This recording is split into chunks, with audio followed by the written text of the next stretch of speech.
lebih. Wa alaina ma'ahum wa fi birahmatika ya arhamar rahimin. Amin ya rabbal alamin. Assalamualaikum warahmatullahi wabarakatuh. Alhamdulillah, pertama sekali yang saya hormati dan saya cintai barisan kepimpinan surau, tuan-tuan dan puan-puan yang dirahmati Allah Subhanahu wa taala. Syukur kita kehadrat Allah Subhanahu wa taala bila mana pada malam yang indah ini, dengan ketentuan dan keinginan daripada Allah Subhanahu wa taala, maka kita bisa lagi menatap mata hanya semata-mata kerana untuk mempelajari ilmu agama Allah Subhanahu wa taala. Kita berharap kepada Allah Subhanahu wa taala, mudah-mudahan majlis yang kita buat pada malam ini semata-mata untuk mempelajari ilmu agama Allah ini, Allah jadikan ianya asbab untuk kita sama-sama mendapat keredaan Allah Subhanahu wa taala di hari akhirat nanti, insya-Allah. Jadi tuan-tuan dan puan-puan yang dirahmati Allah Subhanahu wa taala, maka pada malam ini kita nak membicarakan tentang beberapa tajuk yang mana saya rasa tajuk ni mungkin sangat penting. Kalau sebelum ni kita pernah cerita bagaimana tentang menjaga maksiat kepada seluruh anggota panca indera kita. Saya tak tahulah tuan-tuan ingat ke tak kan. Tapi pada malam ni kita akan membicarakan tentang amalan-amalan yang tidak diterima oleh Allah Subhanahu wa taala. Ini sebenarnya adalah satu ancaman yang besar kepada kita. Sebab cuba kita bayangkan, ada di antara kita mungkin hidup 60 tahun, 70 tahun. Ada yang bonus dapat hidup sampai 90 tahun. Ada yang lebih sampai 100 tahun. Tetapi hidup yang panjang ni hakikatnya bila mati tak ada amalan pun yang diterima oleh Allah Subhanahu wa taala. Ada orang pula hidupnya singkat tetapi amalannya Allah terima keseluruhannya. Jadi malam ni pertama sekali kita nak cerita siapakah manusia yang Allah tak terima amalannya. Kalau orang Melaka kata soy, tahu soy? Soy ni celaka. Minta maaf cakap, bahasa Arab dia whale. Alangkah celakanya kalau 70 tahun saya hidup, solat 5 waktu sehari semalam, bagi sedekah puluhan ribu, ratusan ribu, tapi akhirnya satu pun tak diterima oleh Allah Subhanahu wa taala. Jadi hari ini kita nak baca satu hadis, dia menceritakan tentang siapakah mereka ni. 3 golongan. Pertama, golongan lelaki, yang kedua golongan perempuan, yang ketiga lelaki dan perempuan. Okey tuan-tuan dan puan-puan, yang pertama sekali baginda Rasulullah SAW bersabda, siapakah amalan yang tak diterima oleh Allah Subhanahu wa taala? Iaitu rajulun amma qaumun wa hum lahu karihun. Iaitu seseorang lelaki yang mana lelaki ini menjadi imam, tetapi keseluruhan daripada makmum dia benci kepada dia. Contoh tadi saya jadi imam kan, tapi orang taman tak suka. Tapi dekat sini kita kena faham dia ada sebab dia. Dia ada 2 pecahan. Pertama sekali, imam yang tak disukai ini adalah imam solat. Yang kedua, imam yang tak disukai ini iaitu seseorang ketua yang tak disukai oleh pengikut dia. Contoh, siapa pengurusi surau ni? Contoh pengurusi surau ni. Tapi orang-orang surau tak suka dia. Contoh. Okey, kita akan bahaskan. Pertama sekali, orang yang jadi imam. Maksud orang tak suka dia ni kerana orang tak suka bukan sebab orang tak suka tanpa sebab. Contoh, ada seorang imam dekat surau kita ni, bacaan dia sedap. Tapi makmum ni tak suka, bukan sebab imam ni jahat, tapi sebab makmum ni cemburu, suara dia sedap. Jadi makcik-makcik ni suka pula dia. Jadi kita rasa cemburu, contohlah. Yang pertama. Yang kedua, maksud dibenci ni tak disukai ni, seorang imam yang tak disukai oleh makmum dia kerana imam ni berperwatakan suluk yang sangat buruk. Akhlaknya buruk. Tuan-tuan dan puan-puan, saya ada mengajar beberapa masjid lah dekat sekitar Melaka, Negeri Sembilan, Kuala Lumpur. Jadi tuan-tuan dan puan-puan, banyak kali saya pesan, walaupun saya rasa mungkin benda ni banyak kali dah diingatkan. Orang yang dapat peluang jaga masjid ataupun surau, sebenarnya orang ni dekat tangan dia ada tiket untuk masuk ke dalam syurga Allah Ta'ala. Tapi macam mana keadaan ada orang dia jaga surau ataupun masjid tapi orang benci dia? Contoh yang pertama. Yang pertama, barangkali mungkin dia menjaga masjid dan surau ni mengikut rentak pemikiran dia, tanpa mengikut hal semasa. Dia tak nak dengar pendapat orang. Bahasa senang dia buat tempat ni macam rumah nombor 2 dia. Saya jujur cakap, saya pernah mengajar dekat Seremban ni. Ada satu tempat, bila saya tengok dia buat surau ni macam rumah kedua, saya cancel, tak nak mengajar ke tempat dia. Bukan sebab apa, tapi sebab dia tak willing nak dengar pendapat orang lain. Jadi orang yang dapat peluang jaga masjid ataupun surau kena berperwatakan dengan akhlak yang baik. Qulul haq walau kana muran. Berkata yang benar walaupun pahit. Ilmu ni dia kena jujur, betul tak? Tapi dengan cara dia lah. Jadi maksud dibenci ini adalah seseorang ketua ataupun imam dalam masjid dan surau, tetapi dibenci oleh makmum dia kerana akhlak dia buruk. Ini yang pertama.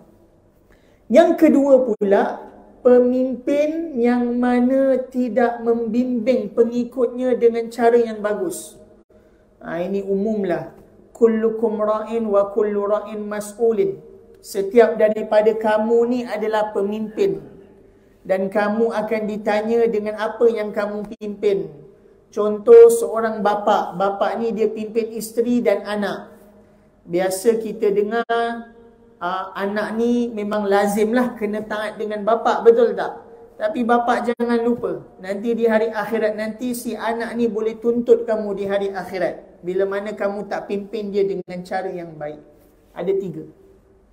Seorang anak boleh tuntut bapa 3 perkara dekat hari akhirat. Sebab tu kena hati-hati bila kita jadi pemimpin ni. Pertama, seorang anak boleh tuntut bapa dekat hari akhirat bila mana seorang bapa tak bagi nama anak yang baik. Bapa ni tak belajar bahasa Arab. Dia orang Jawa kan. Jadi dia pun selak Al-Quran, nampak satu perkataan. Perkataan tu thu'banun, nampak macam sedap, betul tak? Terbelit lidah orang Melayu nak sebut thu'banun. Dia pun bagi nama anak dia thu'banun. Apa maksud dia? Ular. Kesian anak dia, nama anak dia ular. Jadi seorang anak boleh tuntut bapa dekat hari akhirat bila mana bapa ni tak bagi anak dia nama yang baik. Ini yang pertama. Yang kedua, seorang anak boleh tuntut bapa dekat hari akhirat bila mana bapa ni tak bagi pengetahuan ilmu agama yang bagus. When you born, I want you to be a doctor. Bila kamu lahir, kamu dah besar, saya nak kamu jadi doktor. Jadi doktor bagus. Tapi anak ni tak disuapkan dengan ilmu agama. Sembahyangnya rosak, akhlaknya rosak, peribadinya rosak. Maka nanti ini anak dekat dunia memang kita nampak dia membantu kita. Tapi di hari akhirat mereka akan jadi manusia yang akan tuntut kita di hari akhirat. Okey, ini yang kedua. Yang ketiga pula, iaitu seorang bapa yang tidak menegur al-munkarat min auladihim. Tak tegur kemungkaran yang dilakukan oleh anak dia. Nampak anak dia tak tutup aurat, kenapa tak tegur? Tak apa ustaz, biarlah dia. Dia dah besar, pandailah dia fikir. Ini nanti di hari akhirat nanti akan menjadi satu punca bagi kita untuk menjadi asbab kita ni tak termasuk ke dalam orang yang dimasukkan ke dalam syurga Allah Ta'ala. Jadi, orang-orang yang memimpin ni dia kena berhati-hati dengan siapa yang dia pimpin. Sebab nanti di hari akhirat mereka ini akan menjadi tanggungjawab yang besar bagi diri kita.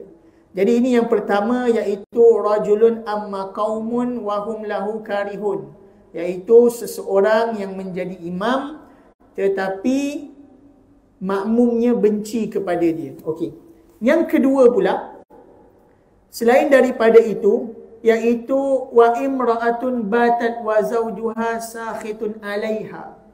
Seorang wanita yang tidur malam bersama suami tetapi si suami tak redha kepada dia. Tadi petang kita pergi Maidin. Pergi Maidin nampak kedai mas, nama dia kedai Habib. Minta dekat si abang, abang saya nak gelang tangan lipan bara tu abang. Abang pula cakap, janganlah sayang, tak mampu lagi, tak ada bajet lagi. Si isteri pun merajuk. Dia nampak macam dia menang sebab dia merajuk, betul tak? Sebab dia protes. Tetapi bila pada malam hari sebelum nak tidur dia tak minta maaf dengan suami dia, dia mati malam tu. La makanihim illal jahannam, tak ada tempat yang lebih layak melainkan nerakanya Allah Subhanahu wa taala. Jadi sebab tu orang perempuan kena hati-hati. Orang perempuan ni adalah manusia, biasalah ibu-ibu dengar, orang perempuan adalah makhluk yang paling senang masuk neraka. Tapi ustaz-ustaz ni pandai, dia nak takutkan, dia tak sambung lagi hadis tu. Tetapi orang perempuan juga adalah manusia yang paling senang masuk ke dalam syurga. Kenapa orang perempuan ni senang masuk neraka, ibu? Orang perempuan ni, ibu, saya berani katalah, kalau dalam 10 orang, orang perempuan ni 9/10 ibadat dia lagi bagus daripada lelaki. Saya punya ayah mertua ada kedai makan tau. Jadi bila hari Isnin, hari Khamis kan, Isnin Khamis ni puasa, betul tak? Puasa sunat. Jadi datanglah sepasang suami isteri. Suami makan, isteri tak makan. Saya tanya, Mak Haji kenapa tak makan? Oh, saya puasa ustaz. Masya Allah. Walaupun puasa, datang kedai makan sebab nak teman suami. Maksudnya, hubungan dia, nak jaga ibadat dia ni bagus. Bersungguh-sungguh. Walaupun puasa, datang juga kedai makan sebab nak teman suami. Tapi kenapa perempuan ni senang masuk neraka? Sebab perempuan ni dia kalah dengan satu tuntutan, iaitu tuntutan suami dia. Jadi pastikan orang perempuan kalau tidur malam cakap dengan suami abang, kalau saya ada salah abang, panggil abang ke panggil sayang ke apa kan, tak kisahlah. Sayang minta maaf, redalah sayang. Wa imma suami ni reda, maka lunas si isteri ni. Tak ada tempat yang lebih layak melainkan syurga. Tapi wa imra'atun batat wa zawjuha 'alaiha sakhitun. Seorang wanita yang tidur malam dalam keadaan suami dia tak reda, maka wanita ini bagus macam mana pun ibadat dia, mati dalam Kaabah sekalipun tetap tak diterima amalan dia. Saya pernah baca dalam satu hadis, tak silap saya dalam kitab Fadailul Amal, ada satu hadis bagi tahu orang wanita ni kalau tidur malam, walaupun dia berpaling daripada suami dia tanpa izin suami dia, maka pada sepanjang malam itu para malaikat akan mencela dia sehingga dia berpaling balik menghadap suami dia. Ustaz, ini macam nak pukul kami je ni. Tak adalah. Tapi ni hakikat dia. Maksudnya orang perempuan ni tugas dia satu je, bahagiakan suami, taatkan suami, selagi mana bukan daripada perkara-perkara al-asi, iaitu perkara-perkara maksiat. Perkara ketaatan, taat pasti dan pasti tidak akan masuk neraka, melainkan masuk ke dalam syurganya Allah Ta'ala. Seperti mana kita lihat di antara wanita yang terbaik, iaitu Sayyidatuna Khadijatul Kubra, wanita yang paling hebat di antara sejarah Islam. seorang wanita yang paling kaya ketika mana di Makkahul Mukarramah. Siti Khadijah ini waktu dia hidup, dia ada 300 ekor unta. Unta merah. Seekor unta merah bersamaan dengan sebuah kereta sport akhir zaman ni lah nilai dia. Dia ada 300 ekor. Jadi Siti Khadijah ni kaya. Dah lah kaya, cantik pula. Seluruh pembesar Arab mengidamkan Siti Khadijah. Tapi ketika Siti Khadijah bersama dengan Nabi, hidup dengan Nabi, Siti Khadijah ni taat kepada suami dia. Sampaikan sayangnya Nabi kepada Khadijah, Nabi tak berpoligami waktu ketika Nabi bersama Khadijah. Ibu dan ayah yang dirahmati Allah Ta'ala. Ketika Khadijah nak wafat, maka Khadijah ni duduk di pehanya baginda Rasul. Maka ketika itu Khadijah ni dia lantunkan satu syair. Syair ni Masya Allah. Kalau baca sorang-sorang boleh menangis syair ni. Apa kata Khadijah? Kata Khadijah, ya Muhammad, ya Rasulullah. Wahai Rasulullah, idzan kalau seandainya saya hidup, tetapi saya tak membantu agama Allah yang telah kamu bawa ni, maka saya minta maaf. Dia ada cerita dia dalam kitab Hayatul Sahabat. Dalam kitab Sirah Nabawi. Maka bila Khadijah cakap macam tu, Nabi menangis. Nabi sayang Khadijah. Memang sangat sayang. Jadi Nabi menangis. Nabi kata, ya Khadijah, tidak Khadijah, kau dah korbankan segala-galanya. Tuan-tuan dan puan-puan, Khadijah ni wanita paling kaya. Tapi bila dia wafat, baju dia ni ada 300 tampal. Tampal ni bukan jahit tau. Tampal. Bulat tampal. Bulat tampal. Ada 300. Kita ada 300 baju. Betul tak? Ibu-ibu jangan buat muka maksum. Itu perkara yang betul. Itu biasa wanita. Jadi Siti Khadijah ni bila wafat ada 300 tampal dekat baju. Padahal hidup seorang bangsawan, wanita paling kaya. Sehingga kan Khadijah ni pernah cakap dengan Nabi. Dia kata, ya Rasulullah, kalau satu masa saya dah wafat nanti, kalaulah kamu nak menyeberangi laut, kalau tak ada sampan waktu tu, maka gali kubur saya. Ambil saya punya tulang.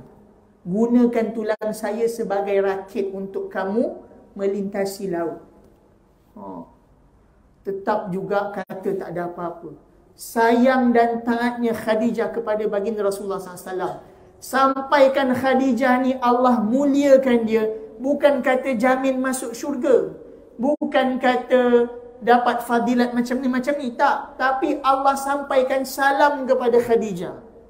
Sebab apa? Taat kepada suami. Jadi orang wanita ni, walaupun senang masuk neraka, tetapi hakikatnya senang juga masuk syurga. Iaitu taat kepada suami. Jadi wanita dalam hadis ni disebutkan yang tak diterima amalannya, iaitu wanita yang tidur malam dalam keadaan suami dia tak redha kepada dia. Yang ketiga, lelaki ataupun perempuan, iaitu daripada golongan wa akhawani mutasariman. Ni akhir zaman ni banyak terjadi benda ni. Iaitu dua orang Muslim yang bergaduh dan tidak bertegur sapa. Tuan-tuan dan puan-puan yang dirahmati Allah Subhanahu Wa Taala.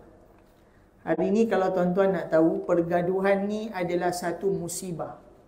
Sebab bila bergaduh ni, maka Allah Ta'ala telah tanggalkan rahmat. Dulu, waktu zaman baginda Rasulullah SAW, pernah terjadi satu malam tu Allah Ta'ala nak ilhamkan kepada Nabi, nak umumkan bilakah terjadinya malam Lailatul Qadar. Tetapi kerana pada waktu malam tersebut terjadinya pergaduhan antara dua orang manusia, maka Allah telah tanggalkan rahmat tu. Dibatalkan pengumuman tersebut, nak diilhamkan kepada Nabi. Jadi pergaduhan ni kadang-kadang kita nampak macam kita sebenarnya menang, tetapi hakikatnya kita tengah menarik balak dan musibah daripada Allah Subhanahu Wa Taala. Tuan-tuan dan puan-puan yang dirahmati Allah Ta'ala, sifat kasih sayang ni orang Muslim, orang Islam ni, apa maksud Islam? Al-istislam, sejahtera. Orang Islam ni dia kasih sayang.